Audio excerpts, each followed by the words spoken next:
Welcome to newstoday9.com. ప్రస్తుతం ఆంధ్రప్రదేశ్లో ప్రభుత్వం తన ఏకాగ్రత మొత్తం మదనపల్లి ఫైల్స్ ఫైరింగ్ మీద దృష్టి పెట్టింది. అందరూ ఏమనుకుంటున్నారంటే మదనపల్లి ఈ ఫైల్స్ దహనమైనవి, దీంట్లో పెద్దిరెడ్డి గారి పాత్ర ఉంది, మిథున్ రెడ్డి గారి పాత్ర ఉంది అనే రకరకాల ప్రచారాలు అయితే బయటకు వస్తూ ఉన్నాయి. కానీ అదే దిశగా అడుగులు వేస్తూ ప్రభుత్వం వారు ఇప్పటికే దాంట్లో భాగస్వాములైన అధికారులను సస్పెండ్ చేశారు. ఇక్కడ విషయం ఏమిటి అంటే అధికారులు బాగా గుర్తుపెట్టుకోవాలి. ప్రభుత్వం అండతో రెచ్చిపోతే ఇలాగే ఉంటుందనేది అర్థం చేసుకోవాలి. ఆ తర్వాత వారు నాయకులు చెప్పిన మాట విని ఎలా పడితే అలా పనులు చేస్తే ఇదే ఫలితం అనుభవిస్తారు. ఇక పెద్దిరెడ్డి గారిని ఎందుకు టార్గెట్ చేసింది ప్రభుత్వం అనే విషయంలోకి వెళ్తే 2019 నుంచి 2024 దాకా వైసీపీ ప్రభుత్వం టార్గెట్ ఎవరిని చేసింది? తెలుగుదేశంలోని మూల స్తంభాలని. ఆ మూల స్తంభాలని కొట్టేస్తే ఇక మెయిన్ ఇల్లే ఉంటుంది, కూలిపోతుంది ఆ డాబా. అటువంటి పిల్లర్స్ని రకరకాలుగా టార్చర్లు పెట్టి రకరకాలుగా వ్యాపారాలు ఆపేసి న్యూస్ అయితే మనం విన్నాము. హైదరాబాద్లో ఉన్న తెలుగుదేశం వాళ్ళ కంపెనీలను కూడా కేసీఆర్ గారు అప్పుడు ప్రభుత్వం ఉన్నప్పుడు వారి ద్వారా వాళ్ళని బెదిరించి మూసేయించారని కూడా మనం మీడియాలో వార్తలు చూసాము.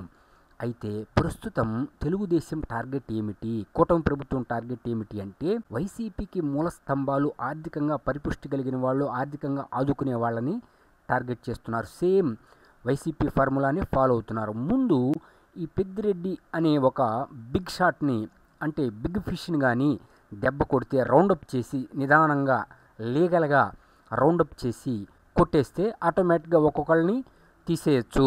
ఈ దెబ్బకి బెదిరిపోయి వాళ్ళు వస్తే కుటుంబంలోకి రావాలి, లేదంటే అటు బీజేపీలోకి అక్కడ కేంద్రంలోకి వెళ్ళాలి. ఈ ప్లాన్తో ఒక్క మూల స్తంభాన్ని కొట్టుకుంటూ వస్తున్నారు. నెక్స్ట్ ఎవరనేది ఆలోచించాలి. అత్యుత్సాహంతో వీళ్ళు చేసిన పని ఏమిటి అంటే ఫైల్స్ దహనం చేయటం. దహనం చేసి పబ్లిక్గా చిక్కిపోయారు. దహనం చేయకుండా ఉంటే ఎలా ఉండేదో దహనం చేసేటప్పటికి దెబ్బకి చిక్కిపోయారు. ఇన్నాళ్ళు షార్ట్ సర్క్యూట్ అనుకున్నారు, రిపోర్ట్స్ అయితే షార్ట్ సర్క్యూట్ కాదని వార్తలు వస్తూ ఉన్నాయి.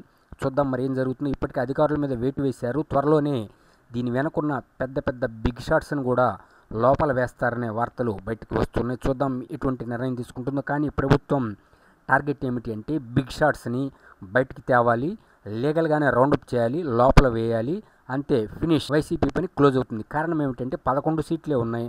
ఒక పక్కన అటు కూటమి ప్రభుత్వం, కేంద్రంలో కూడా బీజేపీ ఉంది. బీజేపీ కూటమికే సపోర్ట్ చేస్తుంది. కాబట్టి సేమ్ వైసీపీ పద్ధతిలోనే ఫాలో అవుతూ కూటమి ప్రభుత్వం కూడా, కాకపోతే వాళ్ళు లీగల్గా వెళ్ళలేదు. ఇప్పుడు కూటమి ప్రభుత్వం లీగల్గా వెళ్తూ ఏ విధంగా లోపల వేయాలి అని ఫైల్స్ దహనం చేసి చిక్కిపోయారు. అంతే, ఇరుక్కుపోయారు, విలవల్లాడిపోతున్నారు, ఎటు పోలేకపోతున్నారు. దీని వెనక ఎవరున్నారనేది త్వరలో తెలుస్తుందనేది ఇప్పుడు జరుగుతున్న తతంగం బట్టి చూస్తే అర్థమవుతుంది. కేసు అయితే ఫైల్ అయిపోయింది, అధికారులు అయితే సస్పెండ్ అయిపోయారు.